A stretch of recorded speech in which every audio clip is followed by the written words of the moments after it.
There is a lot of uncertainty in India Inc.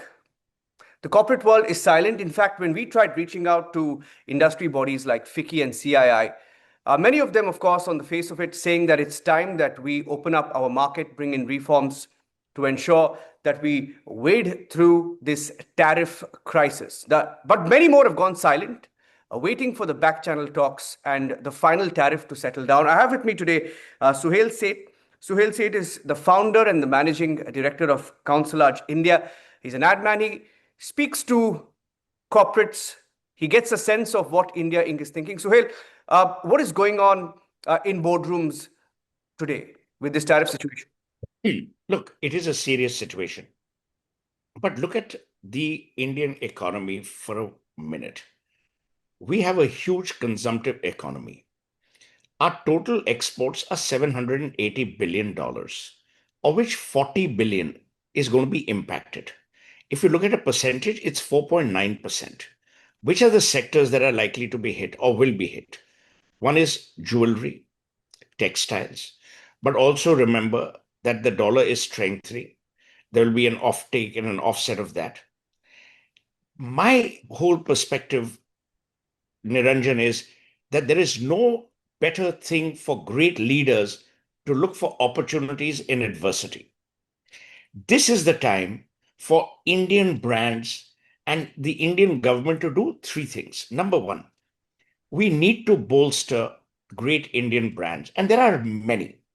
Okay, let me just mention some brands off my tongue. Look at what Jio has done in the telecom space. It has completely redefined the way people are looking at services, telephony, telecom, mobility. Look at what the House of Tata has done with EV cars. They have Jaguar Land Rover, but that's an international brand which is playing out internationally. But look at what the Tatas have done with EV. Again, with the Tatas, you have Taj. You have great brands made in India and of Indian origin. I'm not even mentioning TCS. I'm not even mentioning Infosys, Wipro, HCL, all of those. What is going to happen in the globe today? Donald J. Trump, because of his irresponsible, stupid behavior, because he's insane. Remember, when you're dealing with a man who's a bully and insane, it's a lethal concoction.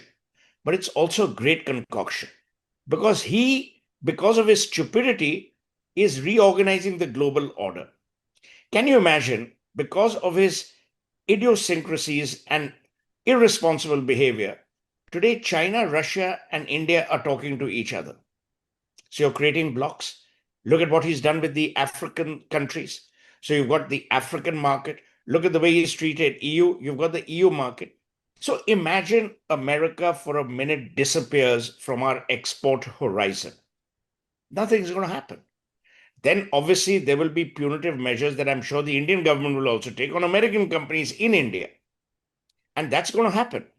I don't see mega pain. I see short-term pain, but I also see the Indian ability, not jugaad. Jugaad is a terrible word, but the Indian ability to circumvent that with greater speed and alacrity, which is what they will do. So everyone who says, oh, it's all doomsday and we are finished, rubbish. India has faced headwinds every time. What was the option? You tell me, what was the option before Narendra Modi? A, to submit himself and therefore the Indian people to the maniacal desires of an irresponsible bully. Number two, threaten the very industries that we hold dear, which is our agriculture, which is 60% of our economy, our fisheries, our services. Now, take for example, and this is an interesting statistic. By October, Niranjan, and October 2025, so we're talking about 3-month window. By October 2025, the American consumer will give Donald Trump hell. The American consumer will be paying more for everything, from potatoes to oranges to avocados to basic needs, basic services. I mean, if he imposes the tariffs that he's threatening to do on pharma companies, including the pharma companies in India, the American consumer will be paying 500% more than he or she does for drugs, oblique pharmaceuticals today. Who's going to take that hit? When you have galloping inflation because of this, when you have a Fed who he's constantly fighting with, when you have the IRS chief who he has just fired, where does he have, room for flexibility? None. Tell me of a man who constantly threatens the world, who's constantly saying, I'll do this, I'll do that, I'll impose more tariff. Why is he willing now to talk to Putin with or without Zelensky at the table? He realizes that it is endgame. And people who are bullies always push the envelope till the maximum that they can because they don't fear pushback. Look at the way he communicates on global diplomacy issues. He's just sent out a tweet. Oh my God, Narendra Modi is meeting Putin. Now watch what I'll do. We're not in school. You can't have a school bully pretend to be the leader of the so-called free world. And remember, everything said and done, he only has 3.5 years. We're a civilizational legacy. If we had submitted to everything that Trump wanted us to submit to qua tariffs, we'd have paid the price for a lifetime because no American president would have been able to overturn that. And mark my words, there are issues within the Democrats, within the Republicans, I mean, his party, Republicans. Yeah. People are worried. The economists of great repute, whether it's Jeffrey Sachs or Larry Summers in America, have criticized his move qua tariffs. So this man is going berserk. The problem is, if you own a China shop and you have a marching bull, the thing is to let the bull finish its work. If you come in its way, it's not going to stop. That's how we've got to treat Trump. For me personally, Indian brands will now find more and varied markets as they should. If, imagine, you tinker with H-1B visas and many of our talented India pool can't go overseas or can't go to America, this is the time for the government to set up a Silicon Valley in India where we actually do advanced programming, where we create our own Facebook. What did China do? When China banned Google, when they banned Amazon, what did they do? They created their own great brands, whether it was an Alibaba brand, whatever they did. So I don't see a major problem. Of course, there'll be short-term pain, but there will be long-term gain. Yeah. One last question before I let you go. What do the Indian companies, Indian businesses want from the government in terms of reforms? Excellent. Any company, Niranjan, whether it is of Indian origin or whether it is operating in India, looks for 4 things. Number one, they look for predictability of policy. This constant changes in policy mess people up because businesses by nature are investors. So a Narayan Swamy can't invest in something and then be told, oh, sorry, I've just changed the policy, so your numbers are out of whack. Second is they look for ease of business. And when I say ease of business, I generally mean ease of business. Narendra Modi has done a superb job in the ease of business vertical, but I think a lot more needs to be done. Number 3, we need to reorient the GST and the taxation that we are putting on domestic terms because of a loss of export income that some of these sectors will face. Again, I believe that Piyush Goyal is addressing that issue with certainty and with fortitude. The fourth is Indian leaders need a nudge from the government. Let's go back in time and go back in history. And I'm not suggesting we do the same thing. How did South Korea rebound after the war, after the ravaging that the North and the South went through? At that point in time, the government of South Korea identified 4-5 great visionary leaders from the Korean business environment, whether it was Chairman Park at that time of Daewoo, whether it was Chairman Lee of Samsung, LG, and they created chaebols. These chaebols were the ones which were then asked to go all over the world and spread their wings, obviously including in Korea. But Korea being a small country and a small size economy, it was imperative for them to go abroad. I'm not saying we only support 4 industrialists or 5 industrialists. I don't want to get into the crosshairs of the nonsense that is often spoken about. But you need to encourage entrepreneurs. And that encouragement must have some tax incentives whereby you encourage them to go forth. Now, there are also other countries with whom we have signed excellent FTAs, the United Kingdom being one of them. Look at a greater partnership in the UK. Look at a superb partnership within the EU. Narendra Modi has excellent relations with African nations. Look at how you can get into Africa.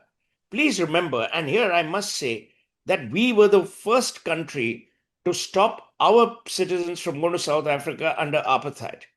And then when Nelson Mandela took over and apartheid regime was lost, what did we see?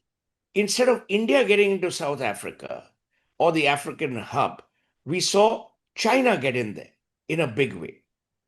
And I think that's what we need to be cognizant of as to how we can, to my mind, establish our position, establish a place for our businesses and for our industries. But for that, the following will need to be done. You cannot have an irresponsible Indian opposition in political terms which constantly derides business.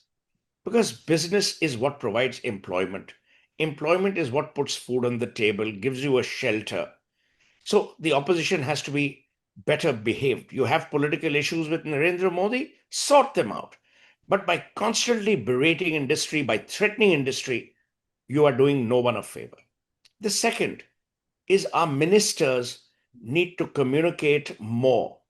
You know, the brilliant thing here, and it's interesting that in the entire government, other than 3 or 4 ministers, and I can name them, you have Narendra Modi, but you have Piyush Goyal, Hardeep Puri, Nitin Gadkari, Nirmala Sitharaman. No one else communicates. Now, in times like this, people need sahanabhuti. They need a shoulder that they can not cry on, but they can hold on to. So I think the government needs to be more approachable. The fourth, our banking sector. And we have seen because of the crony capitalism, the nepotism, the nexus that was created between 2004 and 2014. And then, the vengeful agency action that used to happen with CBI, ED, banks are not giving loans to a lot of people. If you don't support people in terms of money, how will you support them in terms of their desire to invest? So we need an overhauling of the banking sector. Now go back into Indian economic history. We had NABARD, which was the bank to support agriculture. We had Exim, which is the bank to support exports. We need to revitalize those institutions. And those institutions need to be forward looking. Also, remember, this is an interesting thing. Trump's angst began with 3 things. Number one, his personal vendetta against Lula of Brazil. Bolsonaro was his great pal. When the BRICS meeting happened, that was the first thing that upset him. Because the idiot that Donald Trump is, he doesn't realize that a global currency is not something that will happen overnight and will replace the dollar. But he, panicked or whatever and used that as a stupid excuse. The second is when China pushed back and he realized that he cannot handle China's pushback. Why? China is the owner of the largest amount of treasury paper of America in terms of the debt that America owes. Third is when the whole Russian oil syndrome began, and when he was asked a question that why have you not slapped the same levy on China? They were also buying Russian oil. What did India do qua Russian oil, which no one has understood, including some members of the opposition? You needed to buy Russian oil. Otherwise, your own sovereign economy would have been in trouble. Today, India is the only country, Niranjan, in the world which has kept inflation under check. Only country. That's because 70% of our oil comes from overseas. And we did not want to get into a situation where we would be held to ransom by either America or OPEC or any such bodies. But everyone was buying Russian oil. Everyone. You've had, there's a huge article in the Financial Times last week which says how Americans are now looking at shadow shipping and trying to investigate shadow shipping of all the ships and the tankers that went under the radar in order to supply or, ship oil. So the arguments of Donald Trump are facetious, untenable, and illogical. But that let the Americans worry about. He's their president. We need to worry about our economy, our people. If you look, there is no other place other than Surat where your diamonds can be polished with such exactitude. Yeah. Today, China started this in 2009 when they actually sent out $5 billion worth of diamonds, lab diamonds, to be polished and processed in Surat. That industry is going nowhere. But if that industry is in short-term pain, the government needs to support that. If the earlier government can bail out a Satyam, I'm sure they can do a lot for certain sectors which are going to be under pressure or under trouble. So, to sum up, I think every adversity can be converted into an opportunity. To quote Tagore, provided the mind is held high and you enter into that world with a spirit of entrepreneurial zeal. India's a civilization legacy. America is a recent country. वो हमारा क्या बिगाड़ लेंगे? Yes, they will poke us, they will stoke some fires, but ultimately I'm a great believer in India, in Indianness, and the Indian zeal. So I don't think we're going away anywhere in a hurry. Donald Trump can rave and rant. He has 3.5, maybe 4 years more. Yeah. We are here as a civilization. We will out-Trump him, outlive him, and outsmart him. Fantastic. I mean, sharp as always. Suhel, just to sum this up and end this conversation, most people we speak to, and you look at some of the big leaps that India has taken in the past, be it in the defense sector when APJ Abdul Kalam sanctioned a few projects. And you see LCA Tejas, you see the Akash missiles, all of these were sanctioned by him. Why did that happen? Because we were facing sanctions ourselves. And that's when we developed Atmanirbharta, right? No, I think you've hit the nail on the head. Look at our defense industry. Today, whether you have Tata Advanced Systems, whether you have Baba Kalyani, you have all these people who are doing superb work in the defense business. See, there's a very important point that you've just, touched on.